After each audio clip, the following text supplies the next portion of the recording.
Welcome back from that short break. You are watching Good Morning Uganda on UBC TV. My name is Julie F. Nantaba, and on the agenda, like said, we are looking at establishing Africa's national mining companies. And we're really looking into exploring the strategic role of Africa's national mining companies in line with Africa's new mining policy. In Uganda, mining contributes about a 2.2% on Uganda's GDP. That's about 1.1 billion Uganda shillings to Uganda annually. And we want to delve deeper into this conversation, what a national mining company means for Uganda and Africa at large. Having this conversation with Patrick Mulindwa Lubega, who is the Chief of Staff, Head of Communications and Partnerships at the Africa Strategic Minerals Group. Be part of the conversation once again, 0709 602 592. Patrick, good morning. Morning, Julie. Always a pleasure having you. Always a pleasure, and I want to thank you so much and the whole management of UBC for this opportunity to speak to people about the mining sector. Always profound, always profound. And looking at the fact that across Africa, this is a growing push to establish national mining companies. Why now? Why are we sneezing now? Thank you. And you know, sometimes it feels like a copy and paste. When you don't understand what is happening, you would feel like, you know, our governments are trying to copy and paste. But I've also had sentiments of, you know, they are trying to create jobs for cadres. So I've had that. So now I wish to make it straight to a number of Ugandans, and I've always encouraged Ugandans to read. Most of the things we see happening in Uganda are not just happening here, they are happening across the continent, or if not around the world. And Julie, I want to think that Ugandans really do remember why we are having conversations about this. Because mining is no longer an isolated topic. It's the mover of everything economy. The new industries that we hope will create the employments to fit our young people into, new industries are coming from that. And I hope they remember why there's a global demand of minerals. But to go direct to the question, why national mining companies? And so during this season when we are discussing the new Africa mineral policy, there are quite a number of deliverables within that move. So one of them is mineral nationalization. It's called sovereignty somewhere, but it's called mineral nationalization. So the thing, it's why national mining companies? Because Africa is redefining its role in the global minerals economy. Over time, the continent, you know, it largely was limited. The participation in the mineral economies by the continent was largely, you know, we owned resources, and governments issued licenses, collected taxes and royalties. And when you look at the other value chains that will bring out more value, like participating in financing, manufacturing, mineral value addition, we did not participate in that. All we did, a company came here, they said we want to explore, you gave them a license, they explored. They mined and exported. So why national mining company? Through the new Africa mineral policy, governments want to actively participate in a commercial business of mining. And governments are limited in the way. So national mining companies provide the institutional framework for governments to participate in the commercial mining, other than, you know, the case where they stayed as regulators, giving out licenses, you know, monitoring if things are going well, environment is protected. That was okay, but it wasn't beneficial.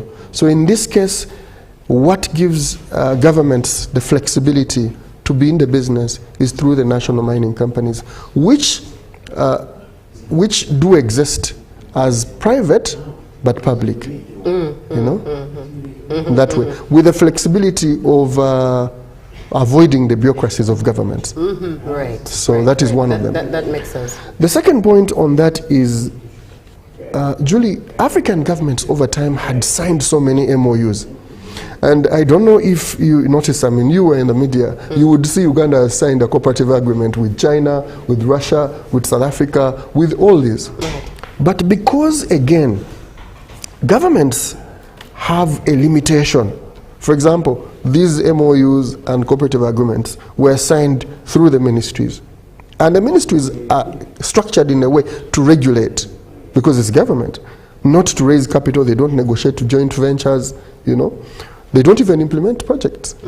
So because those MOUs over time were so many and they were not operationalized, that one also called for establishment of an entity flexible to participate in the nature of such businesses. The other point is that national mining companies are kind of like making governments able to invest, to be investment partners. Julie, over time discussing this issue, I hope you feel you feel the kind of money involved in mining. Right. Kilembe alone is I think pulling out almost like $230 billion or something like that. It's a lot of money. It's a lot of money. So nobody is going to bring in that money with no guarantees. And who should provide the guarantees? And over time, investing in Africa has also been affected by the political, you know, up and about. So nobody is going to sink in money if they do not have assurance whether this government is to stay. And you know the African countries that have suffered change of government almost like after 5 years. So when a government is involved, it provides investors that kind of confidence to bring in money, because they know this government cares about who has brought in money, because they too will lose money. And this is not just happening in the extracts industry, it's also happening in the oil and gas sector, where you have the National Oil Company is also an investor in the oil business. It's not just Total and Sinok in Hoima. The national mining the National Oil, Uganda National Oil Company is an active partner in there. It means that walking the journey of, we've talked about technology transfer. Right, yeah. When at that point of inception, governments are have a chance to check on how much commitment foreign investors are actually, you know, working along and making sure that whatever promises they did mentioned are actually being delivered. Right. So you could not walk away, or you could not assure deliverables if you do not have an active participation. Yes. Therein, you know, when you point out the fact that Africans were just regulators. Yes. And these companies would come from abroad and explore, export. I'd love to add exploit to that, but eventually all that, because we talked about this. Yes. Yes. But one would wonder why was it the case? Why was it that Africa did not immediately start from the point of being part of the game, as opposed to merely being a regulator? That information perhaps would shed light to the moving forward that we are at, the journey that we are on as Africans, especially in this mining policy, to understand that why and why we cannot make any more mistakes. Yeah. So thank you so much, Julie. And so it doesn't mean that our forefathers were not as intelligent as we are, or as exposed as we are. Right. No, they were not. But Julie, I wish to bring you a little bit to the realities of how these governments were actually set up. African governments were not necessarily set up for Africans, you know, and the history students would agree with me, because we seemed like we got political sovereignty, but that was it, that it had to look like we had it, you know, it had to look like we had it. And there are also much evidences on this, you know, but because we're all saying, no, we want this, we want to rule us, we want to lead ourselves, we want to be in charge of our countries, we want to be in charge of the matters of how our countries run. So what we got in this agreement were some bit of political sovereignty. But I want also to mention that what was hidden in there was the economic sovereignty. So everything money, everything economy was not given to us. So when you ask me, what happened? Didn't they see that these minerals were as precious as they are? They could see, because then you saw that gold was a thing. I mean, if you look at countries like Ghana, you know, currently Ghana is Africa's largest gold producer. But during that time, the gold was going out and we're not actually earning so much from it. And we barely earned anything from it. Kilembe was operating in there, you know. Kilembe was in there. So It's not that they did not understand or they were short of information, but the way we were handed, the governments were, the structures were already created, where we were supposed to borrow money, what we were supposed to borrow money for in this case. So you could not find any money to do anything. We did not have even the technology, the infrastructure. We were at that point, all we needed is to say we've got a black president, and we've got a parliament of black people. So it was a political win, but which looked like a political win, because you see, Africa until today, most countries are still struggling for political sovereignty. Right. But what we did not get then was the economic sovereignty. So that, I think, for me, compound the answer of why didn't African governments see that there were value on minerals? Minerals have had value. They have powered industries. When Europe was industrial, then it was still run by, they were using steel. Yeah.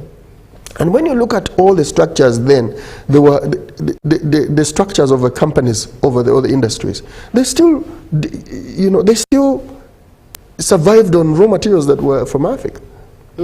So I hope we could go dig deep, but the simple answer is we were not given that. Where does this leave Uganda? Where does Uganda stand, and what opportunities does this present to Uganda? Well, so Julie, I wish to credit the government. And I think on the first show I did mention something like, in Uganda, because I'm Ugandan and I live here, I've lived here my longest time in this country. So most times we're lost into the realities of what happens in the country. And sometimes it becomes a little bit harder for you to push yourself to look beyond your shoulder or your head, to know that, but what is it that government is doing right? So I wish to credit the government. Government has done some things honestly very right, okay? So, like I said in the beginning, it's not just that Uganda has a national mining company. Tanzania has had one for the longest time, Stamico. Kenya has got one. A number of African countries are waking up. DRC, which is one of the largest mining countries in Africa, has got Geka Mines as a national mining company. So Uganda's national mining company was established by law in the Act I think by 2022, but only operationalized in 2025. Okay? And the process, I think, of getting it back, capitalizing it, is ongoing. But I wish to credit them because, even before the company is fully set, they have gone into a project. Kilembe is back, Julie, when we were young, we went to Kilembe for trips. Yeah. And you could see what I loved in there was a hospital, was all the people worked in the Kilembe mine. There were schools. This was a whole country in there, in one place, depending on one thing, mining. Over time, that resource did not operate. Again, I mentioned to you, not because of bad governance. It's because to revive such an operation then was so costly. And like I've told you, money would not be given to you if you know where African countries would borrow from. Yes. If that person doesn't want you to take a step, they will not give you money to fly. Right. So we didn't get money, you couldn't resource it. It was extremely, until today, mines are too extremely capital intensive. So the national mining company is back, and Kilembe is back. It's a joint venture with two companies, but the leading company there is Sarai. And the government of Uganda, through the National Mining Company, Ministry of Finance, do own a wonderful stake in the National Mining Company. The company is fully owned by Uganda, with a 51, I think, by the National Mining Company, and I think the Ministry of Finance and National Planning there owns a 49 something.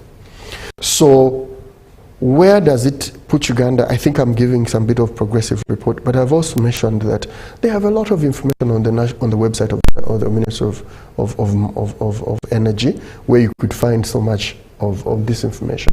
So fast forward, I think they're exploring as well to do to onboard some serious value chains like the phosphates, Sukulu, because I think it's the previous minister Honorable Ruth Nankabira, that has always said that critical minerals all over the world, I mean, for battery, for electric vehicles.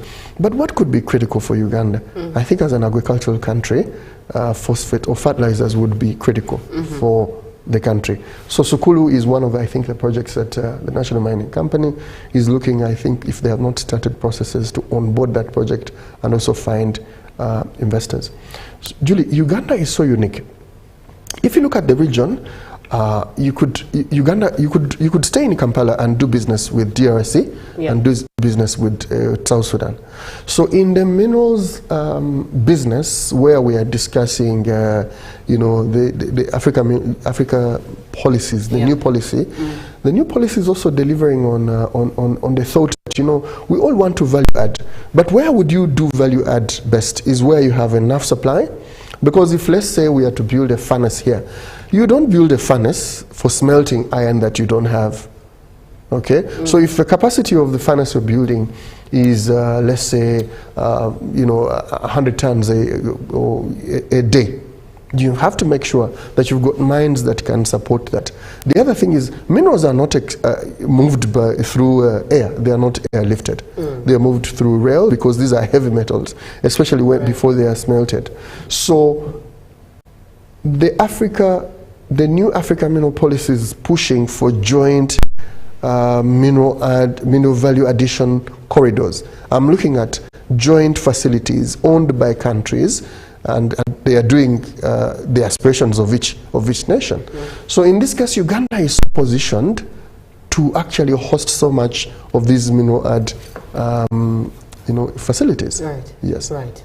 Very profound. That the story on mining can take you into a lot of thought patterns. Yes. And you'd ask the many whys, why not, but then also think about what the future looks like. Exactly. When the picture is painted for you in red. You are watching UBC TV, and this morning on the agenda, that is on Good Morning Uganda, we are looking at establishing African national mining companies and their strategic role in realizing the aspirations of Africa when it comes to the new mining policy, Africa's new mining policy. We are having this conversation with Patrick Lubega-Mulindwa, who is the Chief of Staff, Head of Communications, as well as partnerships at the Africa Mineral Strategic Group. 0709-602592. Send a WhatsApp message and ask that question and be part of the conversation, especially if you come from areas that are very, very invested with a lot of minerals. God blessed them with a lot of minerals. So it would be nice for you to learn a thing or two, but generally for Uganda's economic growth as well. Now, Patrick, let's look at Africa's participation rather than simply mining. What should be the mandate of Africa's national mining companies? Thank you so much. And Judy, thank you for that question. There are quite a number of times, I don't know, Ugandans, the elite Ugandans, of course, usually discuss the thing. That, Uganda has a lot of wonderful policies, but they keep saying that these policies go to some country there, they are actually put to practice and deliver results. But put to practice elsewhere and yes, not in the country. And deliver results. Ultimately, the success of a national mining company should not be measured around the number of mines they own, or it should be measured by the amount of investments it can attract. Yes. The industries it can establish and the job it can create, the infrastructure it can unlock, and the value retention within country. So it would be wonderful to know, we've got a stake in this mine, we've got a stake in this mine, the national mining company is doing this, but the moment everyday Ugandan is not hearing the case where there are 1,000, 2,000 jobs in Chembe, that where it will be, a flash, Right, I hear you. Yes. It reminds me of the book, 48 Laws of Power, where it says that you'd rather have one good mine and mine it deep than having many mines and you're superficially digging, as opposed to having one mine and dig it to the deepest possible ends of getting everything out. Exactly. Right. So, Julie, when you look at we look at Uganda's national budget, there's a mineral that can help so much. But the fact that has not been participating fully. The value has been going out. The little that government could get would be some bit of tax, you know. Yes. So imagine if today Uganda is participating fully in this value chain. I'm talking about gold. So you know that the central bank is buying some gold and stacking there to build some reserves. But over time, I'm very sure that the government will be trading in gold through the National Mining Company and other structures. So we are not necessarily, or the new Africa Minerals Policy is therefore not simply about creating another state-owned enterprise. It should be about establishing strategic investment. This is a strategic investment institution, you know. Yes, because look, when it is Tesla, which is a private-owned company in the US, we could look at it as a private company, but this is key to America's, you know, economy. Yes. Because if then the number of cars Tesla is able to sell, export, it means a lot. It means Americans will collect tax and there will be jobs in their country. So that means that you know, national mining companies should not be lost into the everyday you know, chaos of governance, of politics, especially in Africa. Like I said, these are strategic institutions that should support industrialization and ensure that you know, Uganda captures the real value of its minerals, you know. So I want to credit the leadership of the ministry, because once the company was established, it's got a CEO, very able man, and it's got a wonderful board with a wonderful chair of the board. And the head who mentioned, the head of state in Africa came out and said, enough is enough, we will not be minerals. So is the transformation that national mining company is designed to deliver. Yes. Very profound at that. And if you look at just the goal, what the goal carries, as opposed to us just merely mining, if Uganda were to strengthen its national mining company, what is it supposed to do? What is government supposed to do right from day one? What are the priorities? Okay. The company should be able to operate independently. What does that look? But of course, being independent doesn't mean that you get to spend the way you want. Yes. It doesn't mean that you will not give reports in Parliament. Yes. But this company should be able to operate flexibly. But its leadership should as well also be sharp on where we will make money, but also not waiting.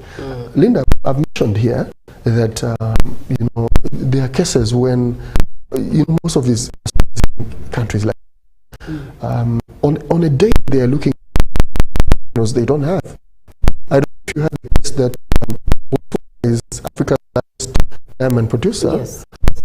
Over time to the lab, and the lab produced just to find a way to avoid supply of natural, because it's hard and not easy to get.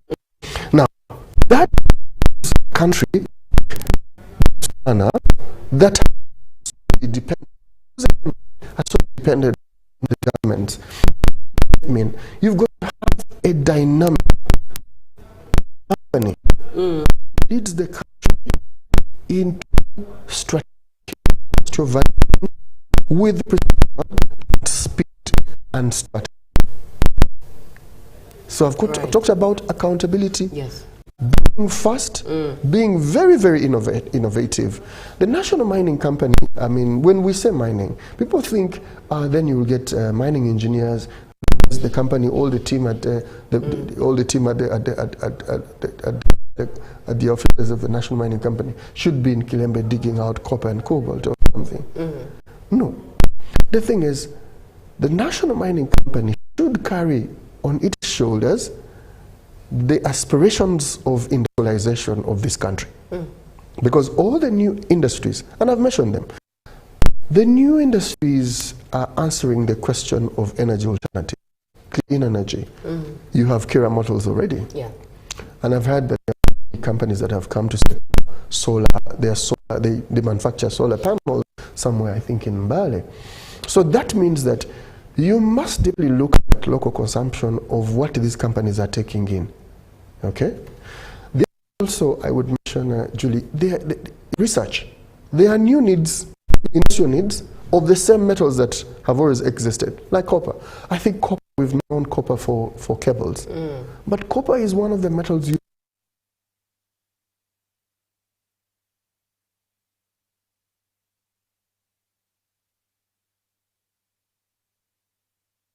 and the special technologies that are used in these data centers. So the company should lead well with industrial research of applications of these metals. So I would say that there's so much expectation from these institutions. Right. And therein, that means that they need to help the governments achieve this. Yes. What steps can they take? What can be done to help this goal come to reality? So it's a two-way. They are government institutions, so government should quickly capitalize them, give them money. The other thing is they should do the company should do a stock taking, and I think they're already doing that. Do a stock taking of what Uganda has. And that means when we're getting into the whole negotiation of either regional, continental negotiations for what business can come here in the mining sector and the future industries, we know everything. And like I said, so capitalization is number one. Government should allow these companies to operate flexibly, you know. But the companies also should be, the national company is required to be strategic, you know. Yes, because look, Saudi Arabia is doing its best to move away a little bit from the fossils. You know, they've depended on one commodity to grow and sustain the economy, which is oil. Saudi Arabia is one of the major producers of oil. Now, it means that if they really want to be like China, to start manufacturing either technologies or electric cars, that means they're going to demand for specific metals like lithium, copper, and all these rare earth metals. So the national mining company is required to go and dig into some of these MOUs that were signed in the past and then put them into operation. Like I mentioned earlier, that governments, in the way they are set up, they have got a limitation, you know. They cannot. So I implore the national mining company through its leadership, not just Uganda, is to look through which arrangements did we have with those countries. China is already doing a lot here. China is doing a lot here. That can be revised. Yes, I mean, Turkey is one of the major producers. Germany is coming back. You know, over time, Germany was a manufacturing, you know, big household in all over the world of technologies, cars, and all these major technologies. So there's smart manufacturing now that requires a lot of chips. So we must be able to predict where is the new demand coming from and what are they demanding. What is it that we can push them to establish here, even if it's pre-processing, that possibly they will take pre-processed minerals for their industries. So there are shifts. There are shifts now. The US and Europe have got their challenges now, but there's so much movement into the GCC. Right. Yes, and there are new players, and they require specific investment. Right. They may not do the industries now, but they want to be sure when when they're ready to do their industries, where is it they will get constant supply of these specific critical raw materials that will drive the new industries that they're establishing. Right. So, like I said, the national mining company, we're expecting so much from them. We've got a responsibility as government to capitalize them, but they too have to work day and night. I mean, the head of state himself is already moving steps ahead. Yes, the other time he was vouching for, is it the AU headquarters to now be brought close to Kampala? Yes. Because they're shifting from Brussels as we speak. And the president was saying, why not Kampala? Why not have them? I mean, that in itself is strategy. And Julie, I'll give you a heads up on what is coming. Very soon, once our processes are done, Uganda will be Africa's mineral capital. Yes, once our processes are done. Right. Yes. Now, looking at state-owned mineral companies, we know quite a number of them that are highly successful in the world, and then there are those that are not. What is the difference? What brings about this difference? Okay, so successful state-run companies, I could mention one of them. One of them is Stamico. Stamico is Tanzania's national mining company that was established so many years ago. What has really, empowered these companies to operate not at a loss is the fact that, again, they are allowed to operate without so much government in there. They are not, they are not political party hangout, where where the analogy you use. Yes, they are not political party hangouts. Right. And then the other thing is, I've talked about transparency. Those companies should be run with the highest level of transparency. Botswana has been lucky that over time they've got their company, the national mining company. DBR is one of the world's largest mining companies, and I think one of the largest mining companies over time. So, government of Botswana and DBR as a company formed a partnership. So they came up. So the company became Botswana, something like that. And if you look at what they were able to do with diamonds in Botswana, it's amazing. So benchmarks have got to be intentional. Julie, there's a thing, when you move around the continent, I think we've not had so much confidence with our own. Benchmarks have been done in Europe, and I'm not saying they shouldn't be done there, because industries there have really worked for, have been in existence for some time. But there are countries in Africa that are actually doing well. Tanzania is doing great things, So Stamico, so a successful national mining company should be able to do these benchmarks. I've already talked about the responsibilities of government. If it's all to be sustainable and successful, it's got to do intentional benchmarks. The other thing is the vision. The vision should be pegged to the industrialization strategy of a country, especially now in the critical times where the new industries are actually coming out of mining. The new industries are electric vehicles. The new industries are new energy alternatives. The new energy smart technologies. I've talked about the solar panels. I've talked about the batteries for AI data centers. So national mining companies have got to establish themselves as a powerhouse, as a research, as an industrial led. We're not just digging, remember? We are not just digging to export. We are digging to process, to add value home, and to make sure that we squeeze every value out of these metals to answer the key questions of how do we get our every year graduating young people from university employed. Right. You talk about research, and I think that's a gong that you need to sound loudest. Yes. Because many times I think it's where we drop the ball. We rush to solutions without necessarily finding out if these solutions actually they'll land or will still remain hanging in there. So I think the point of research there is very key. And we could say, I don't know if Ugandans know where Kira Motors came from. The electric cars that you see on Kampala Road to Untilinda. Yeah, I'll tell you, these were students with their lecturer and one administrator and some other people that said, they went to the US, Massachusetts Institute of Technology, MIT. There was a conference on the global, on the future mobility, how transport will be in the future. And these guys were talking about cars will be electric. So they came back and started digging, and they started, putting heads together. And I don't know if Ugandans actually search. Their first car, the prototype, was a very small, like a Vitz green. I remember watching it over the news. Yes. You would not even believe or hope that it would have a future. So it was, it was a research project.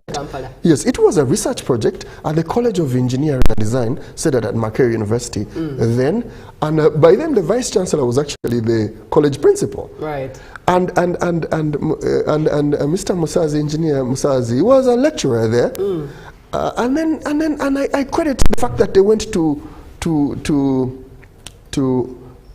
Chiseka market and these old artisans, and they brought them. So research is a key thing. Why? Because from research, now you have Kira models, a fully fledged car manufacturing, first of its kind in Uganda, and we are exporting buses to South Africa. Right. So research is very key. You know, the other thing, I'm so glad with the present appointment of the new Minister of Energy.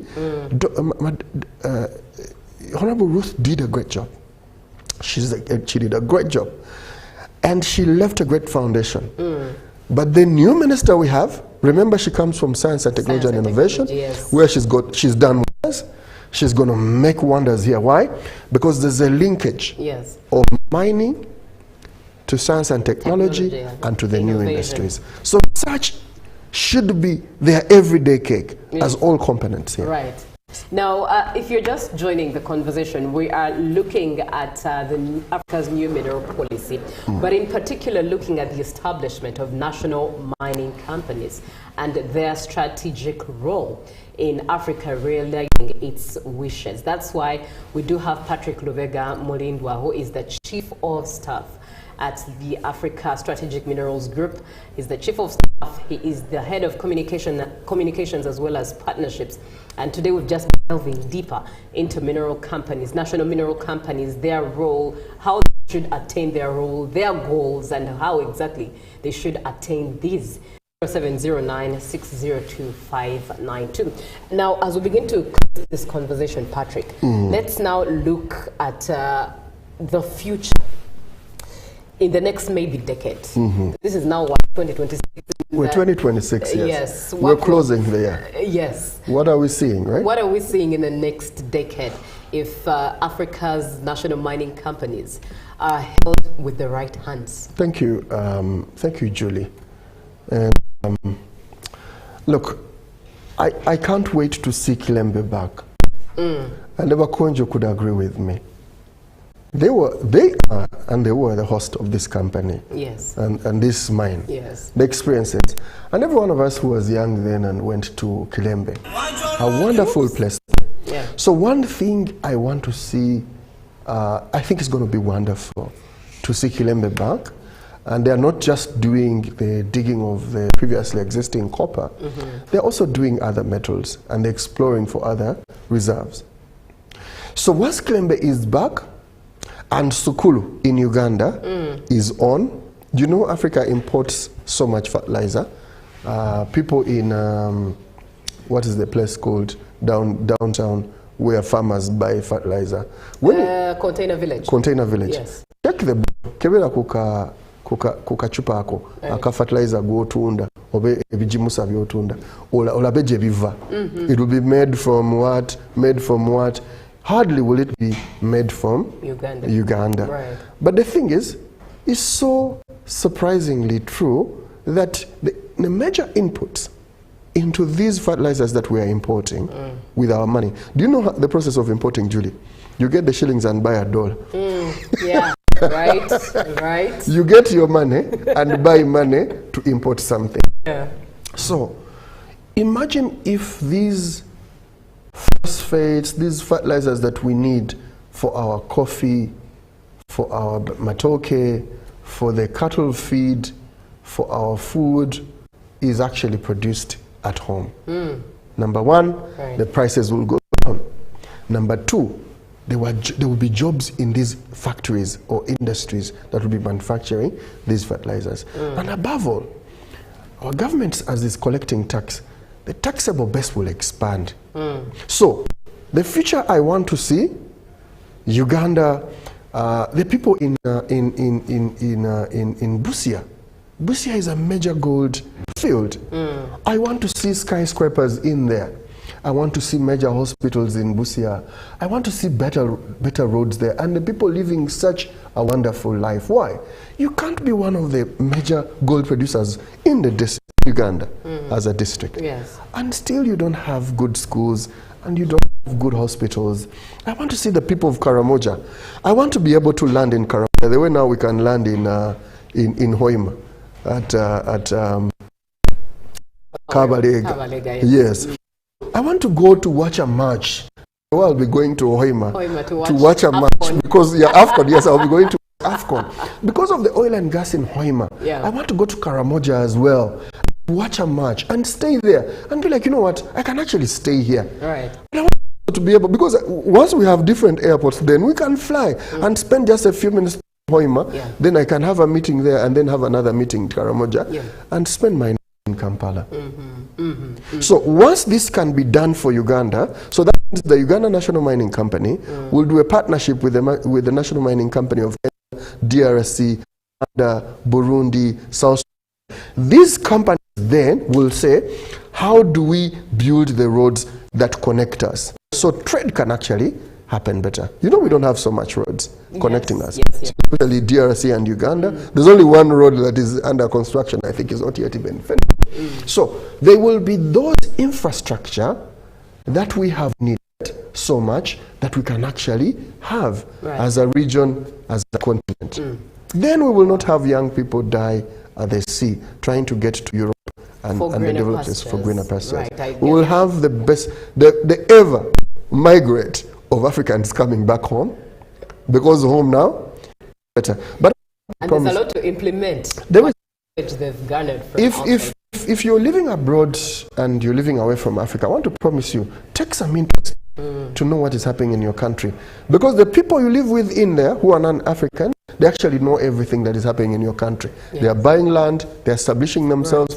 While for you, and I'm not denying and running away from the realities of how the challenges of our economies, but find and have some interest of what is happening in your economies. Right.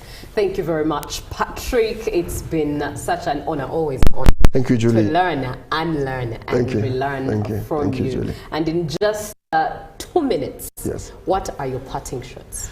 My parting shots, what I wish to credit the government of Uganda. But above all, let me thank you, Julie, the team here, producer, everyone at UBC. Thank you for giving us a chance. As Africa Minerals Strategy Group, and by the way, Julie, we are lucky that in the group, we are quite a number of Ugandans. And we are holding serious positions in there. We are not just spectators. We are doing our best to make sure that everything that we could take as an example of where things are happening, we can actually get to share it. So I only implore the young people who are still in school to know what is happening, so that by the time you're graduating, you know which industries will be there. Those who have investments, I still implore you, go and get some consultants. Visit the Ministry of Energy and know which opportunities are likely to happen, so that we still don't talk about, oh, foreign and took away the opportunity, because again, Africans and Ugandans were still asleep. Please know what happening. Visit. I will never stop talking about that. Visit places that we are talking about. Go to Busia, see how the gold is happening. Go to Kirembe, how the copper will be stated, the copper mine will be restated. Go to there's a lot of cement companies that are happening now. So go and study, know what is happening. Thank you. Thank you very much. Patrick Lubega Mulindwa is the Chief of Staff, Head of Communications and Partnerships at the Africa Minerals Strategic Group, and he's been speaking with us about establishing Africa's national mining companies. Thank you so much for watching the show and being part of it. Up next is Ruben, and given that Gianni Infantino was backlashed properly, given his World Cup equity that was dropped, I wonder if Ruben has detail of that, but he's coming up and connecting straight to him to give us an update from the world of sports. Up to you, Ruben. Thank you so much, Julie, for that. Of course, like you said, Infantino is under immense pressure to quit as FIFA president, because he came up with proposals that the UEFA rejected, and so many other stakeholders. So yesterday came out and said that he probably came up with a statement and said he's put everything on hold, and but of course UEFA and other members are telling him to resign. That is coming. That is actually what is coming from that side. But of course, a lot in terms of transfers. I don't know whether my brother here, Melinda Patrick, knows anything about sport. The one thing I know about sport is that trophy is golden. Okay. It's a golden trophy. And it should be mined. of it should be mined. And part of that gold must be coming from an African country. Uganda. I used to play sport, by the way. I used to play football. I used to play football. I played 11. What does 11 do? No, level is primary school.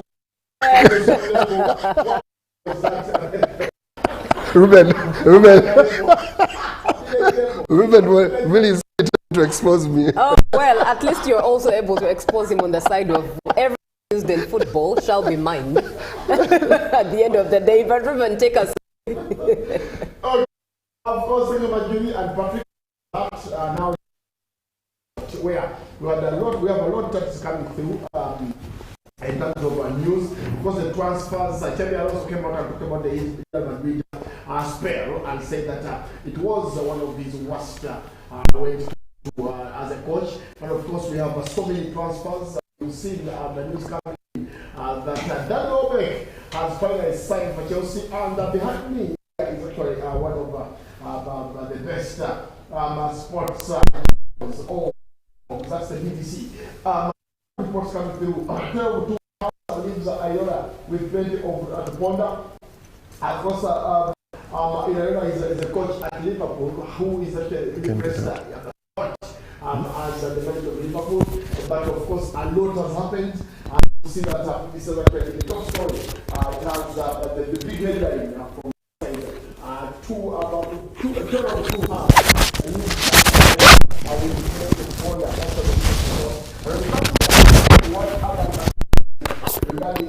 to what the government is actually on the fight home for the Chicago as on the 4-2 leads that is the United States. Manager Andoni will have a play to think about. Now, this kind of headline teaches a lot, if you ask me. I know that part of here, I don't understand.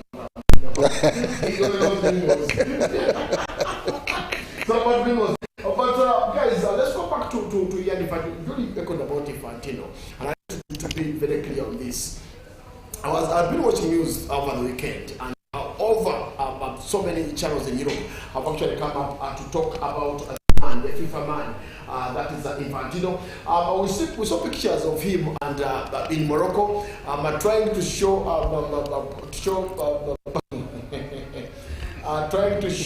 parties that whatever they want him to do, whatever they think he might not be doing, is what he might be the opposite. Away from that, I mean, he did say, and I quote, that if Portugal and Spain can't host the World Cup, it's going to be Morocco to host the World Cup, and for Africans to be proud, only that Moroccans think they're not Africans. So why should we get the World Cup in Morocco when it's Uganda? Uganda can host the World Cup, by the way. East Africa can host the World Cup. South Africa hosted the World Cup in 2010. So if somebody thinks that Morocco is not African, Morocco is not part of us, Morocco thinks they're Europeans or they're whites, we can forget about Morocco and deal with those who want to deal with us. So, Infantino was in Morocco.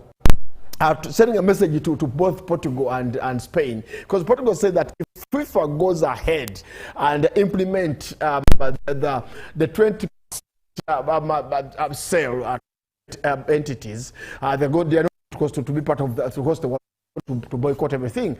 And the president also came out strongly and condemned the act that Infantino was coming up to sell football. I saw Real Madrid as well the other day coming up with a statement saying that they're not in support of anything that Infantino wants to do. On your screen you can see Infantino defended the governing body's proposed investment structure, insisting it is an opportunity. Because that was in yesterday news. Julius Kauzi. Now in today's news, Infantino actually, after that, the backlash, came out and said he has put aside everything that he has come up with, and he thinks it's in his review. It was hurried, but after getting even his there's what they call FIFA Council. One of the members of the FIFA Council said they are going to resign because of that. Now, let me be clear. had no involvement in this proposal. I oppose it. It is a bad idea for FIFA's members, associations, a bad deal for football, a bad deal for the long-term future of the game. That was a Carlos Cordeiro that came up with such a statement. But of course, let's get back to the top stories. But Infantino has been in the news all over, and he has been the man to take the headlines. If you ask me, and indeed he is one of the people who is under immense pressure to let things be, because they're asking him to resign. And I wonder if he's going to resign, by the way. I also wonder if he will resign, and we see another FIFA president coming at the helm. But let me go to where to start from. Let me start with Alonso Hill's Real Madrid scars to lead Chelsea's senior revolution. Now, away from the FIFA, let's go focus on Xabi Alonso.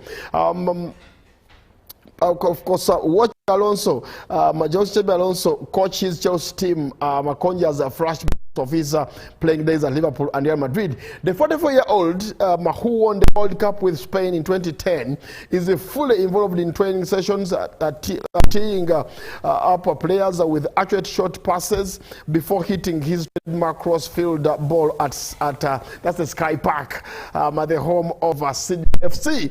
Now, I quote, he has impressed his players in Australia on their pre-season tour with outstanding ball-playing centre-back Levi Colwell, saying he feels jealous about Alonso. At 44 years, he can control the ball well.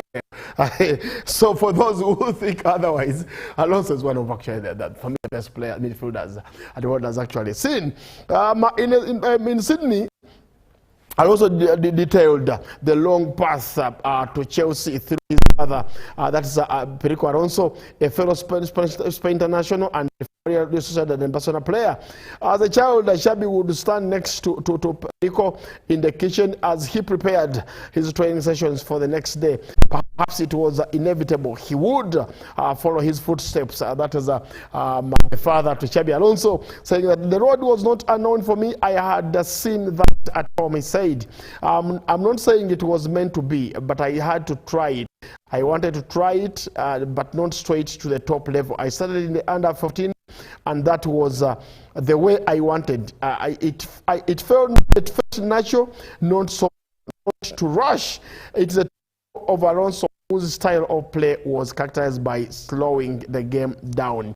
And when he left Madrid, I want to quote this. He said, I got a scar, now it has healed. The scar was the Madrid scar. Now that's on the screen. So you could see that he said that I got a scar and now it has healed. That's what I started with when I was talking about when I talked about earlier on that the scar thing, that Alonso heals Real Madrid scars to lead Chelsea's senior revolution. So we all expect Alonso to be in charge of Chelsea for the next 3-4 years. But that is what I meant. I got a scar, now it has healed. Okay, we're looking at the screen there. The scar he meant that in his coaching career, the scar was Madrid. He never lasted for long at Madrid. So in his analysis, he says he got a scar and now it has healed. That is Xabi Alonso. And of course, looking at the signings that Alonso come up with, he did sign. I want to look at where he defended the signature of Danny Welbeck. I said that signing Welbeck from Brighton means that him as a coach, Chelsea confirmed that the signing of striker Danny Welbeck from Brighton, the former Man U Arsenal forward, 35 years of age, has signed a 2-year contract at Stamford Bridge. Neither club have said what the transfer fee is. Welbeck scored a career high of 13 league goals in 37 games at Brighton last season, with only 3 English players scoring more in the Premier League. He becomes Chelsea's third signing of the summer, following Morgan Rogers from Aston Villa and Marco Perestra from Atlanta. Atlanta is a team actually in Atlanta.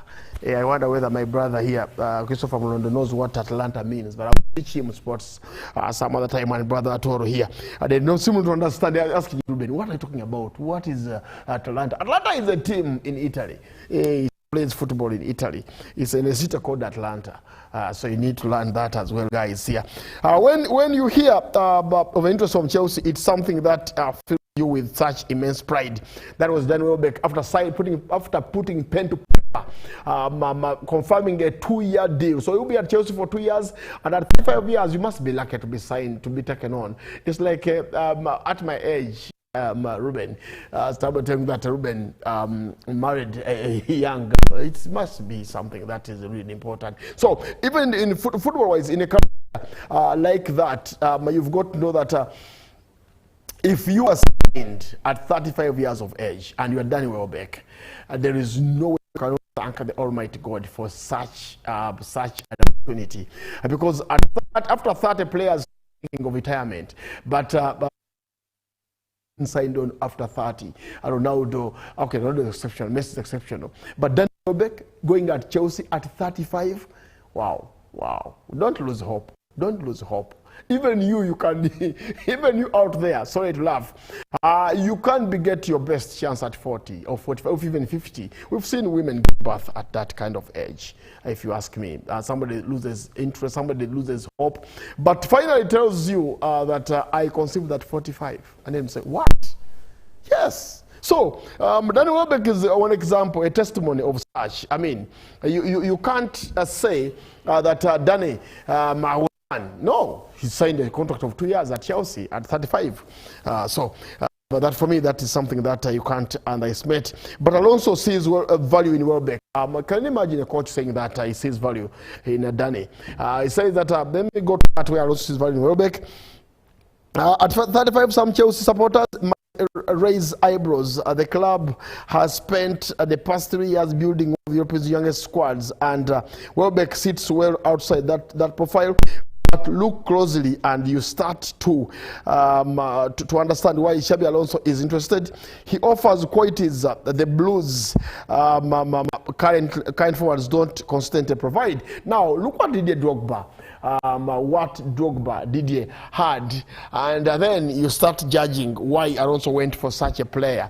Yes, if you ask why Alonso went for such a player, then you need to go through about what he said about signing Danny Welbeck.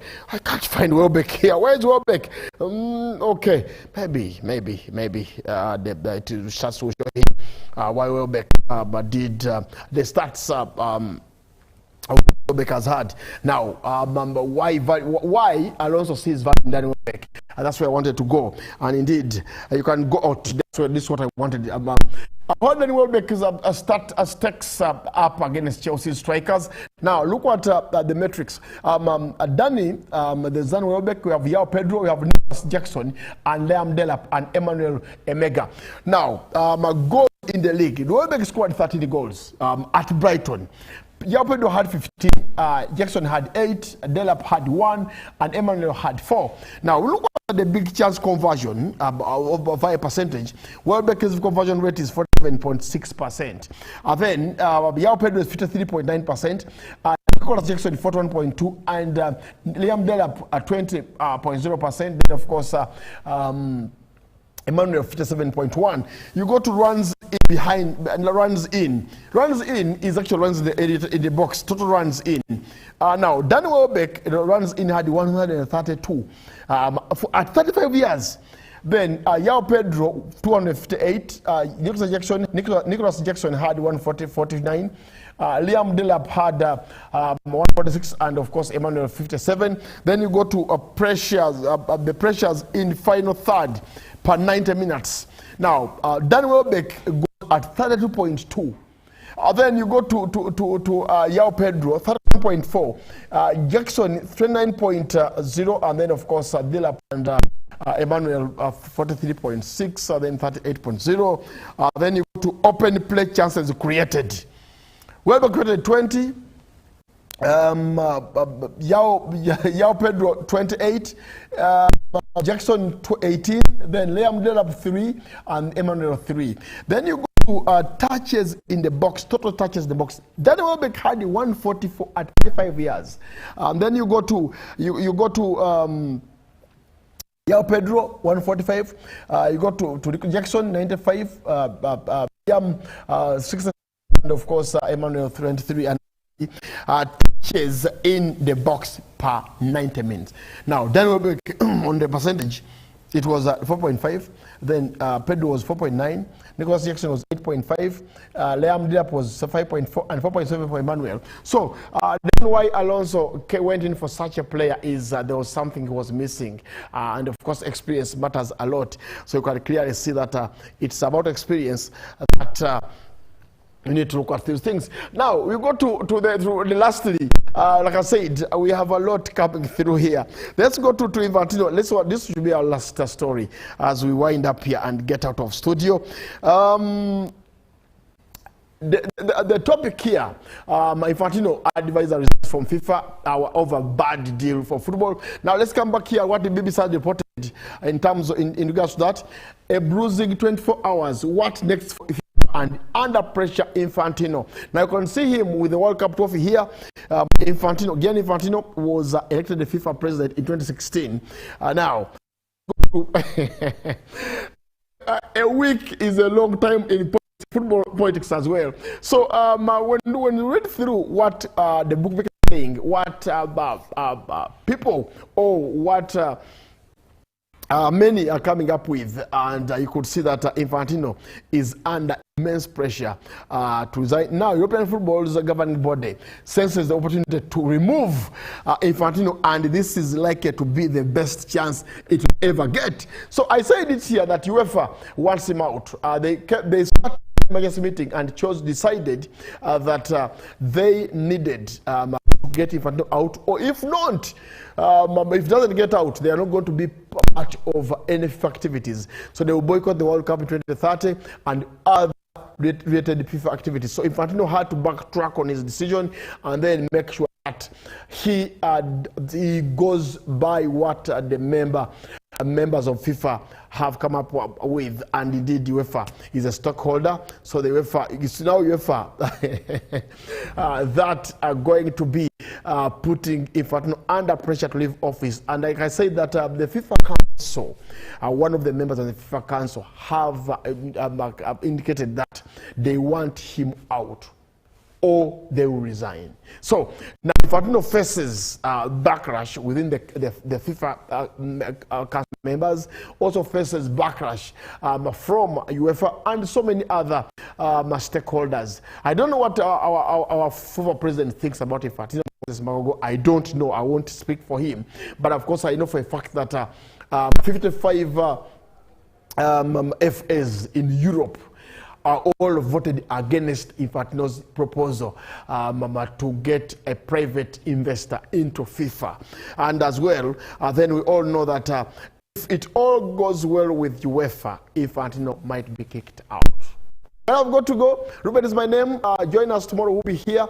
But of course, I'll return with top stories. We have a couple of our friendlies coming through before the leagues kick off. We had the Scottish League returning, and Rangers drew their first opening game. That means they couldn't afford, or they couldn't get 3 points from the open of the league. And Celtic is playing tonight. I will be telling you tomorrow what the result will be. But for now, good morning and be blessed.